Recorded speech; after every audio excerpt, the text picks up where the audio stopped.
деген приложение бар. Осы сканер деген приложениені ашқан кезде кітаптың штрих-кодын ең соңғы бетте бар. Міне аштық. Соңғы кейін мынаған міне штрих-кодқа әкелсең, өзінен өзі шыға келетін сайт. Перейти на сайт дегенді басасында, соның кейін сайттың өзі ашылады міне. Мектеп деп, мысалы үшін. Көрдің бе? Ал егерде міне мектеп баспасы шықты, енді осының ішінде міне қазақ тілі шықты, міне электрондық нұсқасы. Көрдің бе? Мына мұғалімге мына қазақ тілінің қағаз түріндегісін бермейсің, мына интернеттен өзі ашып қарай береді. Ана ашып оқиды өзі. Только біздің кітаптан ана несін ғана түсіреді. Артында штрих-кодты ғана түсіреді. Ал кітаптың бәрі де мына баланың қолында кетеді. Кітап баланың қолында.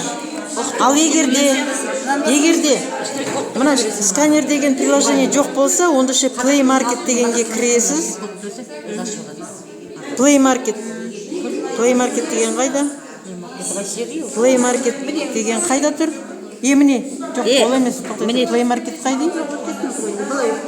Play Market дегенге әркімдікі өзінікде. Міне, Play Marketке кіресіз де. Соны кейін жазасыз. Сканер. Кодов, сканер кодов.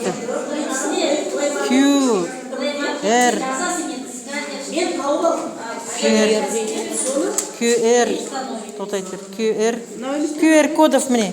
Сканер QR кодов деп жазып салуға да болады. Қазір шығады мына жерде. Міне, сканер QR штрих кодов деген шықты. 2,3 мегабайт. Міне осыған баске қаласы да. Соны кейін мынау міне установить дейді. Осы установить дегенге басасыз. Міне самый быстрый дейді. Установить дегенге басасыз, соны кейін өзі скачивается, читать дальше. Ұғынықты, е? Сол болды.